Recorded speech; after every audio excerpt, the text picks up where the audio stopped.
That's interesting. Yeah. And Larry left behind his camera. Did you leave anything else behind that you remember? No, I had a carbine and a 38 caliber pistol, and that's all I had. I didn't carry a camera or anything else. So anyway. And I think we were sharing the load with the first aid kits and that sort of thing. Anyway, something that I remember vividly is we dug in. We took kind of a defensive position in a circle. We knew we were going to be hiding and trying to avoid enemy contact until we were able to make contact with the rescue service that was available, and that was, we knew there was a C-130 that flew at about, 20,000 feet back and forth between the DMZ and South Vietnam, and their job was to identify downed pilots or people in distress and provide them some support. So we, between my aircraft and maybe Germack, or maybe it was me and Captain Mills, I know there were 2 emergency radios, and we just devised a system where we wanted to conserve battery power in those units. Yeah. And make an emergency transmission every half hour, and just identify this as Blue Max 27 down in the general area and request assistance over. Nothing. We never got anything back. So we've been doing this every half hour, I think, since we went down.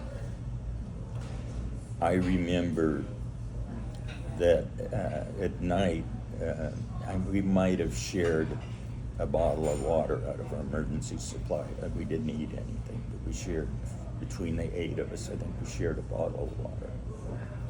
And then, we didn't know, we might be rationing it. There were crackers in there and a few things to eat, but it was just emergency. It maybe let you survive for a couple of days. So, it was just before sunup, I think, and the one thing that surprised me about the jungle is how noisy it is at night. The insects and That's what I was gonna say. birds or whatever, it was just noisy. I mean, we're there and we're trying to be quiet. We're kind of dug in and paying attention, and but there's all this noise, and then all of a sudden it got quiet. And it's like the birds, the insects, the animals, whatever they were, got silent.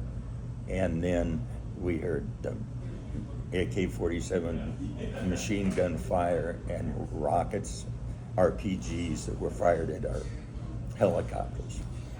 And as the sun came up, I forgot who you quoted in the book, but he was right. Could look down, and see that after they shot all around us and all around the helicopters, the helicopters hadn't exploded or anything. They climbed into, searched them, and then there are Vietnamese regulars. They had uniforms, their khaki uniforms, in our pilot seats, putting our helmets on, and we could hear them talking, and laughing, so I vividly remember that. And in fact, I thought it was my helmet, said Hawkeye on it, and it meant something. I would have liked to kept that. And I had him in my sights. I could have shot him easily, but we had to hide. So I think. Do you know what I just realized? My brother had a dog. It was his favorite dog. His name was Hawkeye. Is that right? That was my call sign. I don't know if Larry named his dog after you, Jim, but Maybe. I'm going to ask it's fitting. Marlene about that.